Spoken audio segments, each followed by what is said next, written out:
بھلے جب مرضی وہ انتخابات کروائیں. لیکن ایک دو سوال میرے ہیں. ایک تو یہ کہ خان صاحب کو اس بات کا اندازہ تھا کہ جب وہ اسمبلیاں تحلیل کر لیں گے تو اس کے بعد حکومت وقت مجبور ہے کہ ان کے پاس ایک ہی آپشن بچا ہے, وہ ایک الیکشن کی طرف جایا جائے, یا پھر پاکستان ایک عجیب ملک ہے جہاں پہ ہمیشہ 2 + 2 4 نہیں ہوتے, کبھی 5 بھی ہو جاتے ہیں, کبھی 3 بھی ہوتے ہیں, کبھی 2 بھی ہو جاتے ہیں.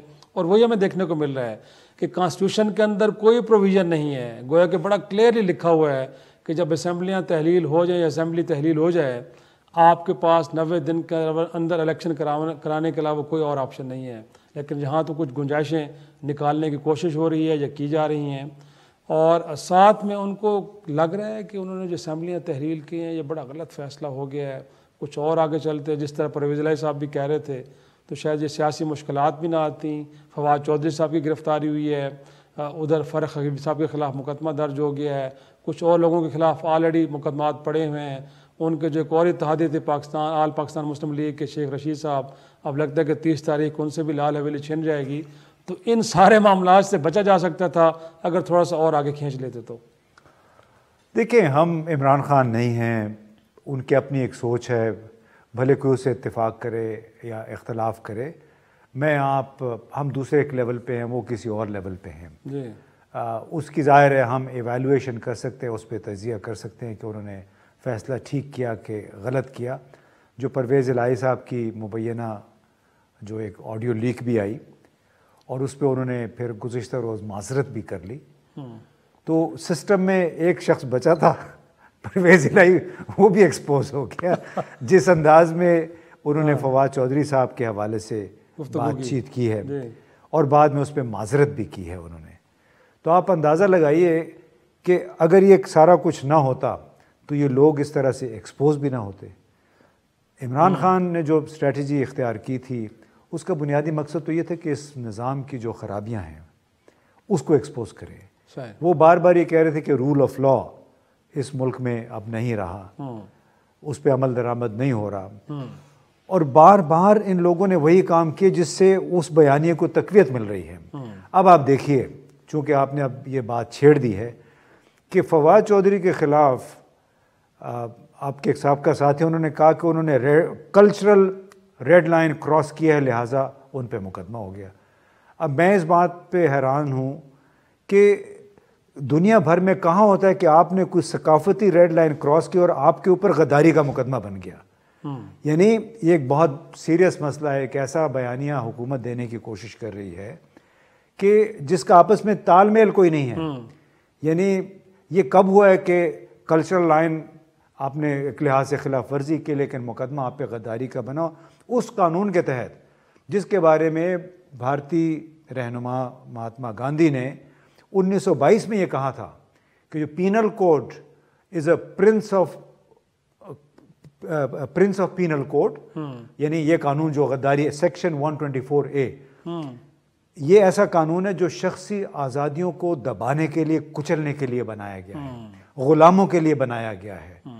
اور 150 برس گزرنے کے باوجود ہم آج بھی اس قانون کو استعمال کر رہے ہیں صرف اس بات پہ کہ جی الیکشن کمیشن ایک منشی ہے, منشی کا کردار ادا کر رہا ہے. یہ قانون بھارت پہ اس پہ قدغن لگ چکی ہے سپریم کورٹ نے, ہم نے پہلے بھی اس میں ڈسکس کیا تھا. برطانیہ میں, امریکہ میں, یہاں تک کہ سوڈان اور نائجیریا میں یہ قانون ختم ہو چکا ہے, لیکن ہماری ہر حکومت نے اس کو اپنے مخالفین کے خلاف استعمال کیا ہے. میں صرف یہ نہیں کہ عمران خان یا اس کے ساتھیوں کے خلاف بلکہ ان کے دور میں دوسری جماعتوں کے لیڈروں کے خلاف بھی استعمال. اور اس کے تحت آپ دیکھیں گے سابقہ وزیر جو کہ GHQ میں بھی بیٹھا ہوگا, ISI میں بھی گیا ہوگا, اس کو آپ نے ہتھ کڑی لگا دی ہے. یعنی وہ ایک تصویر فواد چودھری کی ہتھ کڑی لگے ہوئے, اب کیا پاکستان کی نیک نامی کا سبب بنا ہے وہ تصویر. پھر آپ نے فاروق حبیب کا ذکر کیا, اس پہ کہا گیا کہ اس نے کار سرکار میں مداخلت کی ہے. بھئی کار سرکار میں مداخلت پہ وہ مجبور اس لیے ہوا کہ 2 مرتبہ لاہور ہائی کورٹ کہہ چکی تھی کہ آپ اس کو پیش کریں یہاں پہ, اور یہ لوگ نکالنا چاہ رہے تھے کہ ہم ٹول پلازا کراس کر لیں گے تو ہم لاہور ہائی کورٹ کی جورسڈکشن سے اس کو نکال لیں گے. تو جہاں پہ اس حالت پہ اگر نہج پہنچ جائے, لوگ دیکھ رہے ہیں, اب تو آپ کو پتہ ہے موبائل پہ بھی سب کچھ آ جاتا ہے, فیس بک پہ بھی آ جاتا ہے, سوشل میڈیا بڑا ایکٹیو ہے. تو اگر یہ لوگ یہ سمجھے کہ اس طرح کے اقدامات کر کے وہ خود کو عوام کے غیظ و غضب سے بچا لیں گے، انتخابی عمل بھلے وہ سال کے بعد کروائیں، تو بڑے بھولے ہیں پھر یہ لوگ۔ چلو یہ دیکھتے ہیں کہ ان کا بھول پانا ہے یا پھر ان کی بلا کی اسٹریٹجی ہے جو کام ان کے لیے۔ ایک چھوٹا سا بریک، اور بریک کے بعد کوشش کریں گے یہ جاننے کی کہ یہ جو ڈیلے کیا جا رہا ہے بنیادی طور پہ انتخابات میں، جو متوقع ڈیلے ہے، یہ واقعی معیشت کو مینیج کرنے کے لیے ہے یا پھر تحریک انصاف کو مینیج کرنے کے لیے اس میں التوا کا عنصر ڈالا جا رہا ہے؟ ایک چھوٹی سی بریک کے بعد ڈسکس کرتے ہیں۔ پروگرام میں ایک بار پھر خوش آمدید۔ میں پروڈیوسر صاحب سے کہوں گا کہ اگر سابق وزیر اعظم شاہد خاقان عباسی صاحب کا انہوں نے ساؤنڈ بائٹ جو پچھلے دنوں نے وائس آف امریکہ کو ایک انٹرویو دیا ہے، اب تو ایسے سنجیدہ اور وہ سیاستدان کو جو پارلیمان کی سپریمیسی پہ یقین رکھتے ہیں، جو یہ سمجھتے ہیں کہ غیر آئینی غیر قانونی کوئی قدم نہیں اٹھایا جانا چاہیے، نظام کو آگے بڑھنا چاہیے، وہ بھی کہہ رہے ہیں کہ شاید اس وقت الیکشن کے لیے مناسب وقت نہیں ہے۔ وہ ایک ساؤنڈ بائٹ سنتے ہیں، اس کے بعد گفتگو کو آگے بڑھاتے ہیں۔ وہ جی میرے خیال میں آپ صحیح نہیں سن پائے، لیکن وہ کہہ رہے ہیں، فرما رہے ہیں کہ یہ تھوڑی ہے کہ ایک شخص کچھ 2 اسمبلیاں تحلیل کر دے اور پھر آپ ہمیں بھی کہہ دیں کہ جی آپ اسمبلی تحلیل کر الیکشن کی طرف چلے جائیں۔ ملک اس بات کا متحمل نہیں ہو سکتا، ملک کے حالات آپ کے سامنے ہیں، تو اس میں تو الیکشن نہیں ہو سکتے سر۔ اب خاقان عباسی جیسے سنجیدہ سیاستدان یہ کہہ رہے، اس کو مطلب فیصلہ سر ہو چکا ہے۔ لیکن میرا جو بنیادی سوال آپ سے تھا وہ یہ کہ واقعی معیشت کو مینیج کرنے کے لیے ایسا کیا جا رہا ہے یا پھر تحریک انصاف کو مینیج کرنے کے لیے تاریخ کا تاخیری حربے استعمال کیے جا رہے ہیں؟ دیکھیں جی، جس لیول کی سوچ ہے ہمارے سیاسی منظرنامے میں، اس سے ایک ہی آپ نتیجہ اخذ کر سکتے ہیں کہ یہ کس طریقے سے پی ٹی آئی کو مینیج کرنے کی کوشش ہے کہ زیادہ اس کو ڈیلے کریں انتخابات کو، تاکہ آہستہ آہستہ لوگوں کے ذہن سے وہ بھوت اتر جائے جس کو وہ عمران خان فنامنا کا نام دیتے ہیں۔ سابق سیکریٹری شمشاد احمد تھے، انہوں نے اپنے ایک انٹرویو میں کہا کہ عمران خان انسان نہیں ہے، وہ ایک فنامنا ہے، وہ ایک تحریک ہے، اور وہ ادھر لوگوں کے ذہنوں سے نکلنے والی نہیں ہے، بھلے آپ اس سے اتفاق کریں نہ کریں۔ لیکن مسئلہ یہ کہ شاہد خاقان عباسی صاحب ظاہر مریم نواز کی ٹیم کا حصہ ہیں، بڑے ویل میننگ بھی ہیں۔ کوئٹہ میں تو انہوں نے کچھ اور باتیں کی تھیں کہ یہ نظام جو ہے ناکام ہو گیا، ہمیں کچھ اس کے لیے زیادہ جد و جہد کرنی پڑے گی۔ لیکن اب ان کو بھی خیال آ گیا کہ واقعی انتخابات ہمارے مسئلے کا حل نہیں ہے، بلکہ معیشت مینیج کرنی ہے۔ لیکن مزے کی بات یہ ہے کہ دیکھیے معیشت کیسے مینیج کرتے ہیں۔ اقتصادی رابطہ کمیٹی کا اجلاس 4 دن پہلے ہوا، اس میں انہوں نے کہا کہ ایم این ایز کو ترقیاتی فنڈز کے ترقیاتی نام نہیں کہا، ان کا ترقیاتی فنڈز کے لیے ہم 90 ارب روپے دیں گے۔ 90 ارب بالکل ایسے، ٹھیک ہے، کم از کم 500 ملین 50 کروڑ روپے کم از کم، اور 50 کروڑ آپ کو پتہ ہے وہ آپ نیب اس کی تحقیق بھی نہیں کر سکتے وہ کہاں چلے گئے ہیں۔ اس سے اوپر پیسے ہوں تو پھر ٹھیک ہے، اس سے نیچے تو نہیں کر سکتے۔ جی، پھر اس کے علاوہ 3.5 ارب روپے خصوصی ترقیاتی فنڈز کے لیے رکھے گئے۔ اس کے علاوہ 8.5 ارب روپے صرف وزارت ہاؤسنگ کو دیے گئے۔ کس کے نام پہ؟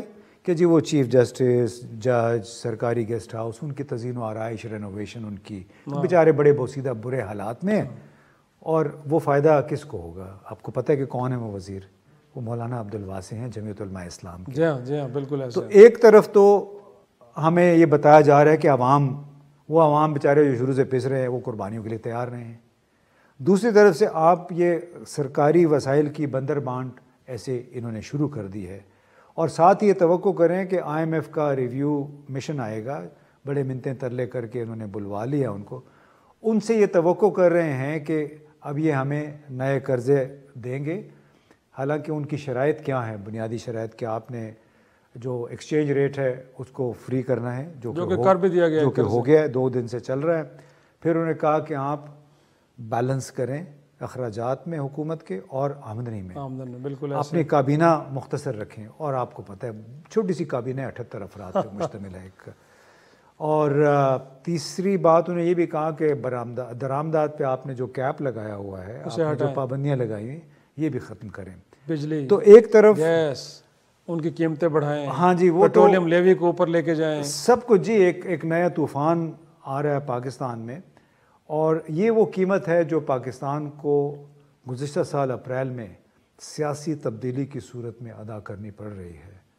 سیدھا یہ اس سیاسی تبدیلی کی قیمت ہے، کیونکہ 3-4 مہینے جو غیر یقینی میں گزرے جب انہوں نے اقتدار سنبھالا، اس کے بعد انہوں کچھ سمجھ نہیں آ رہی تھی، اب تک سمجھ نہیں آ رہی تھی، کیونکہ ان کو خیال تھا کہ وہ سپر مین اسحاق ڈار صاحب آئیں گے، وہ ہماری معیشت سنبھال لیں گے۔ آپ کو پتہ کتنی انہوں نے بڑکیں ماری تھیں کہ میں IMF کو ڈیل کرنا چاہتا ہوں، میں چلا ہوں تو اس سے 10 روپے نیچے آ گیا، اور میں 200 چلا ہوں کہتے ہیں۔ ہاں بلکہ ان کا بڑا مشہور وہ ساؤنڈ بائٹ ہے کہ میں جو ہی چلا ہوں تو ڈالر 10 روپے نیچے آ گیا۔ اب ان سے پوچھے کہ ڈالر کو آپ 10 روپے اور نیچے اگر لے آئیں موجودہ حالات سے تو بھی بڑا آپ کا کارنامہ ہوگا۔ ایسے لگ رہا تھا کہ جیسے اسحاق ڈار صاحب خود 4-5 ارب ڈالر اپنی جیب سے لا کے ہمارے اکاؤنٹ میں ڈالیں گے پاکستان کے، اور آٹومیٹیکلی وہ، اور انہوں نے مسلسل گریزہ تھے وہ کہ IMF کی بات ہم نے نہیں مانی۔ انہوں نے یہ کہا کہ ہم ان کی ڈکٹیشن نہیں مانیں گے، لیکن وہ اب انہوں نے خود ہی، آپ کو معلوم ہے نا کہ جو وزیر آئے تھے، نائب وزیر تھے برائے ایشیا امریکہ کے، ان سے منتیں کیے کہ آپ IMF کے ساتھ ہمارے ڈیل کروا دیں، ساتھ میں ان کو وہ تو جنرل باجوہ صاحب نے بھی منت کی تھی نا سر، جو پہلے نہیں، لیکن انہوں نے تو باقاعدہ دیکھیں، پہلے انہوں نے کہا کہ میں سپر مین آپ کے ساتھ، آپ کی شرائط ہم نہیں ہم بتائیں گے کہ کیسے ڈیل کرنا ہے IMF کو۔ ابھی انہوں نے وہ جو کیٹروپ نامی وزیر تھے، جی بالکل ان سے کی ہے، وہ تو اخبارات میں بھی اس میں انہوں نے یہ کہہ دیا ریکویسٹ کی ہے کہ کہ ہم اپنا آپ سے IMF کے ساتھ کیا گیا ہر وعدہ پورا کریں گے۔ یعنی امریکہ کے نائب وزیر کو بنیادی طور پہ وہ گریڈ 21 کا ایک افسر ہے، اس کو یہ کہہ رہے ہیں کہ آپ ہماری مدد کریں۔ تو جس نظام حکومت میں اس طرح کال و فعل کا تضاد ہو، جن لوگوں کو سمجھ نہیں آ رہی کہ وہ اس وقت کن حالات سے ڈیل کر رہے ہیں، وہاں پہ ناگزیر ہے حالات مزید خراب ہونے کا، ناگزیر ہے عدم استحکام، غیر یقینی صورتحال کا جاری رہنا، ناگزیر ہے تو قیمتوں کا ایک سونامی آنا۔ لیکن امتیاز صاحب وہ تو فرماتے ہیں کہ ہم جب گئے تھے تو پاکستان کو دنیا کی 24ویں معیشت کے طور پہ چھوڑ کے گئے تھے، اب خیر سے 47ویں معیشت بن گئی ہے۔ ساتھ میں وہ کہہ رہے تھے کہ باقی چیزوں کے اندر بھی یہ حالات نہیں تھے کہ جو اس وقت ہیں، اور مور امپورٹنٹلی وہ کہہ رہے ہیں کہ جی بارودی سرنگ تو خان صاحب بچھا کے گئے تھے، ایک بڑا ان پاپولر ایگریمنٹ IMF کے ساتھ کیا، ساری ان کی شرائط مانی، عوام پہ جو بوجھ ڈال آج آپ پڑ رہے ہیں وہ تو تحریک انصاف کی وجہ سے پڑ رہا ہے۔ تو کہہ رہے ہیں ہم تو اسی پروگرام کو لے کے آگے بڑھیں کیونکہ آپشن کوئی نہیں ہے، تو انہیں الزام اب مورد الزام ٹھہرائیں کہ جی سب کچھ تحریک اپنا نون لیگ کر رہی ہے، PDM کی حکومت کر رہی ہے، پروگرام تو سر پہلے سے چل رہا ہے، کہیں نہ کہیں وزن تو نظر آتا ہے ان کی گفتگو میں۔ سر انہوں نے 2 باتیں ضرور مانی کہ ہاں جی آپ کے PTI کے دور میں ضرور 6.1 گروتھ ریٹ ہوا تھا، انہوں نے یہ بات ضرور مانی ہے کل کی پریس کانفرنس میں کہ ہاں جی ترسیلات زر میں ریکارڈ اضافہ ہوا۔ انہوں نے یہ بھی بات مانی کہ پاکستان کی برآمدات میں ریکارڈ اضافہ ہوا ہے جو پچھلے 10 سال میں نہیں ہوا تھا۔ اگر یہ ایسا ہی تھا تو اس کے علاوہ باقی باتیں ہیں وہ تو ایسی ہیں جو گزشتہ کم از کم 2008 کے بعد کی بد انتظامی کے باعث ہوئی ہیں۔ 2008 میں آپ اندازہ کیجئے کہ ہمارا جو غیر ملکی قرضہ تھا نا، وہ سمجھے کہ اس لیول پہ تھا 2008 میں۔ پیپلز پارٹی کے بعد اور بعد میں PMLN کی حکومت آئی تو پھر اس طرح چلا گیا ہے۔ اب ظاہر ہے جب آپ قرضہ لیتے ہیں تو اس کو آپ نے واپس بھی کرنا ہوتا ہے، اس پہ آپ نے سود بھی ادا کرنا ہوتا ہے۔ تو 2018 میں جب PTI کی حکومت آئی تھی، اور یہ سارا موجود ہے باقاعدہ ڈاکومنٹڈ ہے کہ 2018 تک یہ قرضے کا گراف یہاں سے ادھر چلا گیا تھا۔ اس کے بعد اب اس کی واپسی کے لیے آپ کو سالانہ 15-16 ارب ڈالر آپ کو قرضہ لینا ہے، کیونکہ واپس کرنا ہے آپ نے، یعنی پرانے قرضے لینے کے لیے آپ نئے قرضے لیں گے۔ اور یہ لوگوں کو اس طرح بڑے افسوس کی بات اس انداز میں گمراہ کرتے ہیں کہ جی آپ نے ایک ریکارڈ قرضہ لیا۔ بھئی ریکارڈ قرضہ اس لیے لیا کہ آپ نے ریکارڈ قرضے لے کے قرضے کا پہاڑ بڑا کیا، اس کو واپس کرنے کے لیے آپ کو ریکارڈ قرضے لینے تھے، اگر نہ لیتے تو پھر آپ ڈیفالٹ ہوتے۔ جھوٹ اور سچ کا ایک امتزاج ہے۔ عوام بیچارے سن کے ساری باتیں، اسی لیے تو لوگ ان سے عاجز آئے ہوئے ہیں کہ جھوٹ سن کے میرا خیال ہے اب مزید جھوٹ سننے کی ان میں سکت نہیں ہے۔ اور اب آپ دیکھیں گے کہ کس طرح جو IMF کے ساتھ ہمارے مذاکرات بھی ہونے ہیں، اس کا دائرہ صرف ہمارے آپ تک نہیں ہے، اس کا دائرہ صرف ہماری سویلین حکومت تک نہیں ہے، اس کا دائرہ اس وقت حکومت پاکستان، ریاست پاکستان کے تمام اداروں تک بڑھے گا۔ جو عیاشیوں کا سلسلہ 40-50 برس سے جاری ہے تمام ڈپارٹمنٹس میں، پتہ نہیں اب تمام سے مراد کیا، مجھے چھوٹی سی بریک کے لیے کہا جا رہا ہے، بڑے کو آپ اشارے کے نام میں گفتگو کریں، لیکن اس کو تھوڑا سا اور چاہیں گے کہ کلیئرٹی دیں کہ امتیاز صاحب کہنا کیا چاہ رہے ہیں۔ بریک سے واپس آئیں گے تو گفتگو کریں گے۔ پروگرام میں ایک بار پھر خوش آمدید۔ امتیاز صاحب، IMF پروگرام کے ساتھ تو بہت ساری شرائط جڑی ہیں، گویا کہ جیسے ہم بریک سے پہلے کہہ رہے تھے کہ بجلی کی قیمتیں بھی بڑھانی ہے آپ نے, گیس کی قیمتیں بھی بڑھانی ہیں, پیٹرولیم لیوی جو آپ ابھی تک شاید 35 روپے تک لے رہے ہیں ڈیزل پہ, اس کو بھی 50 روپے تک لے کے جانا ہے, اور شاید کچھ نئے ٹیکسز ود ہولڈنگ ٹیکس بھی کہتے ہیں بڑھایا جا رہا ہے بالخصوص ریل اسٹیٹ کے حوالے سے. تو آپ کسی ایک اور شرط کا بھی ذکر کر رہے ہیں سر, یہ کہاں سے آئی؟ یقینی طور پہ بہت ساری شرائط ایسی ہوتی ہیں کہ جو رپورٹ نہیں ہو رہی ہوتی, ذکر نہیں ہوتا بٹ ہوتی ہیں وہ. دیکھیے افتخار, پاکستان اس حالت کو کیوں پہنچا ہے؟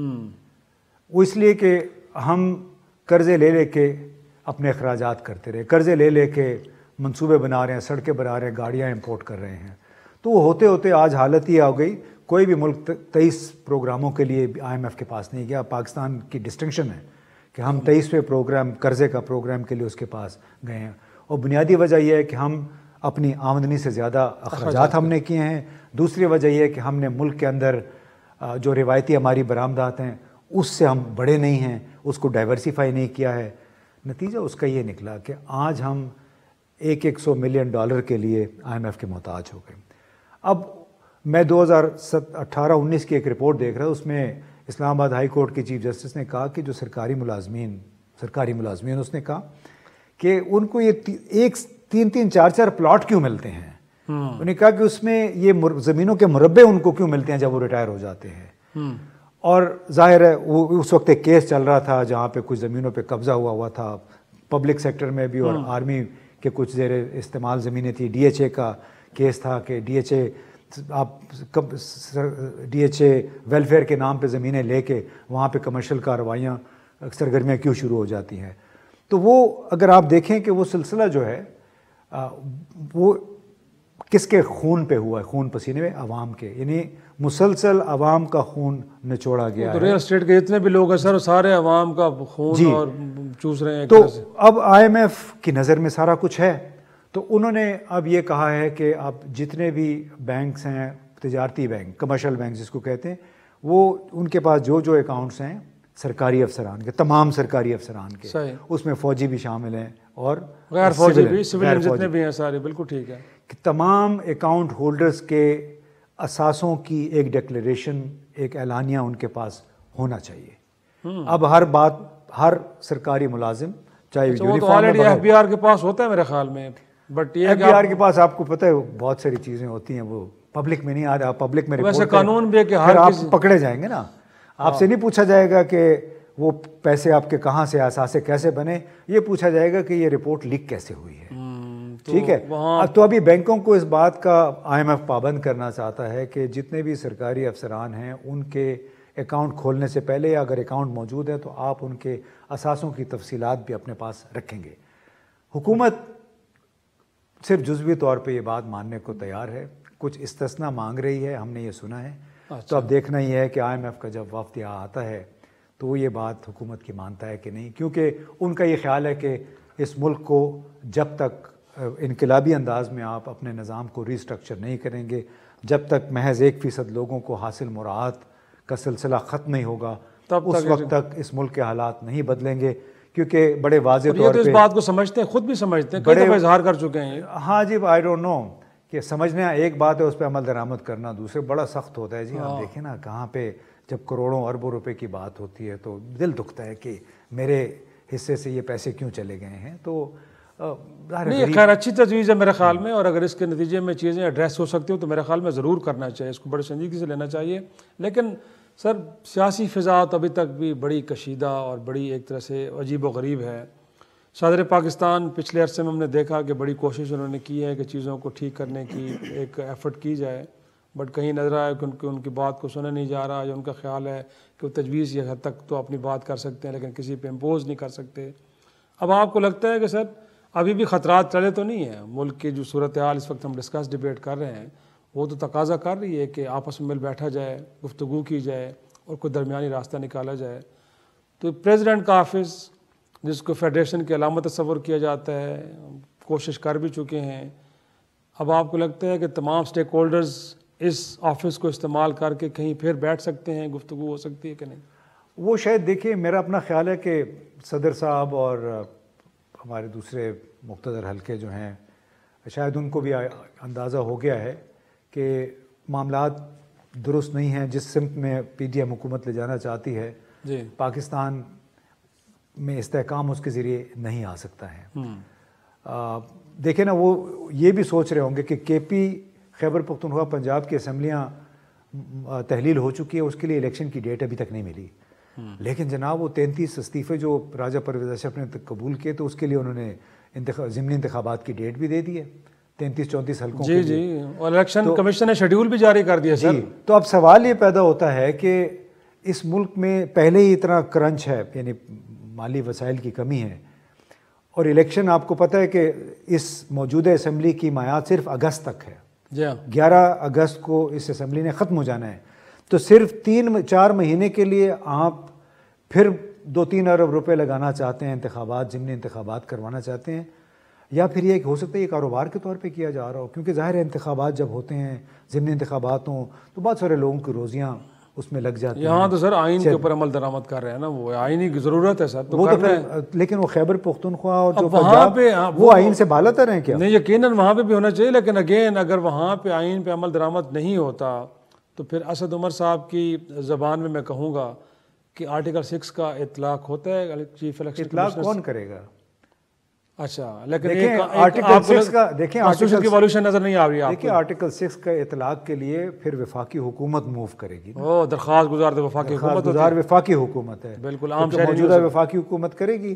جیسے کہ انہوں نے یہ article section 124A Fawad Chaudhry کے خلاف لگائی ہے, کیونکہ بقول ان کے انہوں نے الیکشن کمیشن کی توہین کی ہے. تو یہ جو 124A آرٹیکل ہے وہ صرف حکومت کے لیے ہے, وہ استعمال کر سکتے, صرف وفاقی حکومت اور صرف کی صوبائی حکومت کی شکایت پہ وہ مقدمہ دائر ہو سکتا ہے. یہ بہت واضح طور پہ لکھا ہوا ہے. لیکن جناب اگر آپ کے پاس اختیار ہوتا ہے تو پھر جج بھی آپ کا ہے, جرنیل بھی آپ کا ہے, وکیل بھی آپ کا ہے, اختیار بھی آپ کا ہے, لہٰذا آپ وہاں پہ بحث نہیں کر سکتے. یعنی جو کچھ ہو رہا ہے 3-4 دن سے فواد چودھری کے ساتھ, میں حیران ہوں کہ ان لوگوں کو, مجھے یہ لگتا ہے کہ صرف اپنے دشمن کو, سیاسی دشمن کو زیربار کرنا, ذلیل کرنا مقصود ہے. انہیں پاکستان کے امیج سے کوئی, پاکستان کی ریپوٹیشن سے کوئی سروکار نہیں ہے. وہ سر وہ یہی تو رونا, وہ بھی رو رہے ہیں نا کہ ایک سال تک آپ نے لوگوں کو رکھا, وہ احسن اقبال ہو, خاقان عباسی ہوں, خواجہ آصف ہوں, میڈیا کے لوگ ہوں, آپ نے بھی یہی کام کیا. میں نے شروع میں یہ کہا, دیکھیں میں نے شروع میں یہ کہا کہ یہ جس کے ساتھ بھی ہوا ہے غلط ہوا ہے. سابق وزیر کو, ارکان پارلیمنٹ کو ہتھکڑیاں لگے ہونا انتہائی شرم کی بات ہے. یعنی آپ کو, مجھے کسی الزام میں ڈال کے شاہد مسعود, ڈاکٹر شاہد مسعود اینکر تھے, ان کو بھی ہتھکڑی لگی تھی, اور پروفیسروں کو لگی تھی سر, موت ہو گئی تھی, پروفیسروں کو لگی تھی. تو آیا یہ کوئی مہذب طریقہ ہے؟ یعنی یا تو کوئی بالکل بلیک دہشت گرد ہو, کوئی جانا پہچانا کرمنل ہو, جرائم پیشہ لوگ ہوں, ان کو آپ ہتھکڑی لگا دیں. لیکن یہاں پہ آپ وہ لوگ جو کہ آپ کے رازوں کے امین ہیں, اس ریاست کے رازوں کے امین ہیں, ان کو آپ نے ہتھکڑی لگا لی ہے, تو کیا آپ کی عزت رہ گئی دنیا پر؟ اسی لیے تو اب IMF والے بھی ڈٹے ہوئے ہیں کہ آپ کو ہم نے ڈکٹیشن دینی, آپ نے یہ بات مانی ہے. اس سے اب فرار کا راستہ ہمارے پاس کوئی نہیں ہے. کیوں کہ دوسرے آپ کو اس وقت ڈکٹیٹ کرتے ہیں جب آپ کی اپنی بھی عزت نہیں ہوتی, جب آپ خود اپنے قومی مفاد کی بجائے اپنے پارٹی مفاد کو دیکھ رہے ہیں. پارٹی مفاد آپ اس میں سمجھتے ہیں کہ PTI اس وقت آپ تختہ مشق بنی ہوئی ہے, جتنا آپ اس کو رگڑ سکتے ہیں, ذلیل کر سکتے ہیں کر لیں. چاہے وہ احسن اقبال تھے, چاہے عرفان صدیقی صاحب تھے, چاہے وہ پروفیسر صاحب جو جن کو ہتھکڑی لگی, کوئی بھی تھا, اس میں اگر ہتھکڑی لگی, ان کے وہ ذلیل ہوئے ہیں, عدالتوں میں ان کو گھسیٹا گیا ہے, وہ پاکستان کے ماتھے پہ کلنک کا ٹیکا ہے.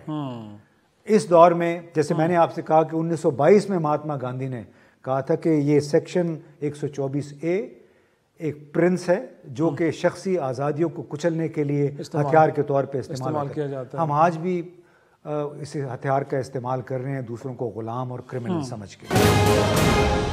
مریم نواز صاحبہ بالآخر اب وطن واپس آ گئی ہیں سر, اور میرا خیال میں اب تحریک انصاف کو پریشان تو ہونا چاہیے.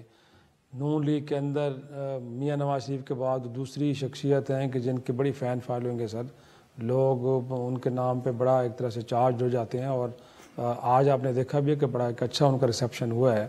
وہ آپ کو لگتا نہیں ہے سر وہ آ گئی واپس, تو آپ ذرا تحریک انصاف کو کٹروسائز کر لیں گی وہ؟ دیکھیے تحریک انصاف کو کیا کریں گے وہ، یعنی ابھی وہ میں سن رہا تھا حامد میر صاحب نے جیو ٹی وی پہ بڑے نپے تلے انداز میں، بڑے اچھے انداز میں یہ کہا، انہوں نے کہا کہ نواز شریف صاحب کو اگر اتنا ہی زوم ہے تو وہ خود آ جائیں اور پنجاب میں کہیں باہر نکل کے دکھا دیں۔ اچھا، تو اب سوال یہ نہیں ہے کہ مریم صاحبہ یا شریف صاحب یا عمران خان، سوال یہ ہے کہ کیا پاکستان معاشی اور سیاسی جو گرداب ہے اس میں سے نکل پائے گا؟ اس میں سے اکیلا کوئی ایک پارٹی نہیں نکال پائے گی۔ اس کے لیے جب تک اتفاق رائے نہیں ہوگا، جب تک ایک نیا چارٹر، نیا میثاق نہیں ہوگا، وہ ہوگا نئے پارلیمنٹ کے ذریعے۔ اور بہت سارے دوست ممالک نے بھی کہا ہوا ہے کہ نئی حکومت کے آنے تک اب بہت مشکل ہوگا، نئی کمٹمنٹس نہیں ہوں گی۔ تو ان لوگوں کو بجائے اس کے کہ میں تو حیران رہ گیا اسحاق ڈار صاحب پہ کہ انہوں نے جو گزشتہ روز لمبی چوڑی پریس کانفرنس کی، وہ بھی توشہ خانے پہ آ گئے۔ انہوں نے کہا کہ آپ نے اربوں روپے کے ہیرے اور انگوٹھیاں اور پتہ نہیں گھڑیاں لے لی ہیں۔ پارٹی بیانیہ نظر اس کے ساتھ تو کھڑا ہونا۔ میں حیران رہ گیا کہ پارٹی بیانیہ اگر یہی ہے تو کیا پاکستان کو وہ اس مسئلے سے نکالنا چاہتے ہیں یا عمران خان کو مائنس کرنا چاہتے ہیں؟ یعنی ان کا مطمع نظر پاکستان کے 22 کروڑ عوام کے مسائل کا حل ہے یا عمران خان کو فارغ کرنا ہے؟ مجھے تو اسحاق ڈار صاحب کی باتیں سن کے یہی لگا کہ ان کا واحد، شاید ان لوگوں کو خواب میں بھی عمران خان آتا ہوگا، حالانکہ وہ جن مسائل کا ذکر کر رہے ہیں آپ ان مسائل کو حل کرنے کی کوشش کریں۔ لیکن اگین آپ جو بات کر رہے ہیں امتیاز صاحب کہ اس وقت تقاضا تو یہ ہے کہ افہام و تفہیم کے ساتھ آگے بڑھا جائے۔ اب تو سیاسی جماعتیں آزاد اپنے فیصلے کرنے میں، اب نیوٹرلٹی کا فیکٹر آ گیا سر، ادارے یہ کہہ رہے ہیں کہ ہمارا سیاست سے کوئی تعلق نہیں ہے۔ تو آپ کو لگتا نہیں کہ جو پریولنگ سچویشن ہے اس کے اندر تو اب کہیں سے کوئی مداخلت نہیں ہو رہی، کہیں سے کوئی ڈائریکشنز نہیں آ رہی، سیاسی جماعتیں خود ہی فیصلے کر رہی ہیں، تو یہاں سیاسی بالغ نظری کا کوئی ایشو ہے؟ پرابلم یہ ہے کہ پولیٹیکل وزڈم لیک کر رہے ہیں، یا پھر یہ ہے کہ ان کی انا، ان کی ضد جو ہے وہ ہر چیز کے اوپر اس کو فوقیت حاصل ہے؟ آپ کو کیا لگ رہا ہے اس وقت؟ افتخار صاحب آپ ہی اتنے تجربہ کار ہیں، آپ خواہ چھیڑخانی کر رہے ہیں۔ نہیں میں تو سر وہ آپ جیسے آپ دیکھیں کہ 8-10 دن پہلے خانہ کعبہ سے ایک ویڈیو آیا تھا، 2 ہفتے پہلے، وہ ویڈیو آپ نے بھی دیکھا ہوگا، اور اس کے بعد آپ نے دیکھ لیا کہ وزیر اعلیٰ کون بنا ہے، تو آپ کیا اس بات پہ یقین کرتے ہیں کہ واقعی کوئی نیوٹرل ہے؟ کیا واقعی نگران حکومت کا جو تصور ہے کہ اس ملک کے سب لوگ محب وطن لوگ ہیں سر، اگر کوئی کہیں پہ بھی بیٹھے؟ میں نہیں کہہ رہا، نہیں میں یہ نہیں کہہ رہا کوئی غیر محب وطن ہے، جی جی ہم سب بڑے محب وطن ہیں، ہو سکتا ہے ہم کم ہوں، دوسرے لوگ زیادہ ہوں۔ میں تو یہ کہہ رہا ہوں کہ ایک ویڈیو آئی، اس میں آپ نے چہرے دیکھے، ان میں سے ایک چہرہ پھر چیف منسٹر بن گیا ہے، تو میں یہ کہہ رہا ہوں کہ جو تصور ہے نگران حکومت کا کہ جس میں وہ لوگ ہوں گے وزیر اعظم یا وزیر اعلیٰ اور وزیر جو نہ آپ کے دوست ہیں نہ میرے دوست ہیں، معتبر لوگ ہیں، لیکن ہو سکتا ہے ان کی نظر میں معتبر ہو لیکن دوست بھی ان کے ہوں گے۔ ممکن ہے سر آپ کے بارے میں بھی اچھی رائے ہو تو اگلی دفعہ آپ ممکن ہے کسی نگران سیٹ اپ میں بیٹھے ہو تو پھر آپ پہ لوگ شک کریں گے کہ لیکن مجھے تو کسی ادارے کے لیے کام کر رہے ہیں یا ریاست کے لیے کام کر رہے ہیں۔ مجھے تو نہ آج تک کوئی سرکاری دورے پہ لے کے گیا، نہ میں خانہ کعبہ کسی عظیم شخصیت کے ساتھ داخل ہوا ہوں، مجھے تو کبھی کسی نے نہیں کہا ہے، لہٰذا ہم تو اس کھاتے میں نہیں آتے۔ میں صرف یہ کہہ رہا ہوں، آپ جو مجھ سے سوال کر رہے ہیں کہ صدر عارف علوی صاحب ہو سکتا ہے کوشش کر رہے ہوں کسی کے کہنے پہ، دوسرے لوگ بھی شاید خود کو تھوڑا بہت بے بس سمجھتے ہوں، لیکن اتنے بے بس نہیں ہیں جتنی بے بسی کا بہانہ کیا جا رہا ہے، ورنہ محسن نقوی صاحب پنجاب کے وزیر اعلیٰ نہ ہوتے۔ اسی سوال پہ آج کا پروگرام ختم کر کے اگر ایسا ہے کہ سیاستدان خود فیصلہ نہیں کر رہے بلکہ کہیں اور سے کچھ ہو رہا ہے تو یقینی طور پہ بڑا پریشان کن ہے، اور سیاستدانوں کے حوالے سے کھل کے بات کرنی چاہیے، کیونکہ بہرحال ظاہری طور پہ اس ملک کے فیصلوں کی اور اس ملک کے جو آنے والا وقت ہے اس کی اونرشپ ہے وہ ان سیاستدانوں کے ہاتھ میں ہی ہے۔ تو کل کو ایسا نہ ہو کہ عمران خان صاحب ریاست جسے کہہ رہے ہیں کہ گزشتہ جو ادوار گزرے ہیں یا جس میں بالخصوص ان کی حکومت تھی، نیب کا ادارہ کہیں اور سے آپریٹ ہو رہا تھا، وہ نہیں کر رہے تھے، تو بعد میں باتیں نہیں کرنی، آج ہی کر لیں تو بہتر ہوگا۔ اسی کے ساتھ اجازت دیجیے، خدا حافظ۔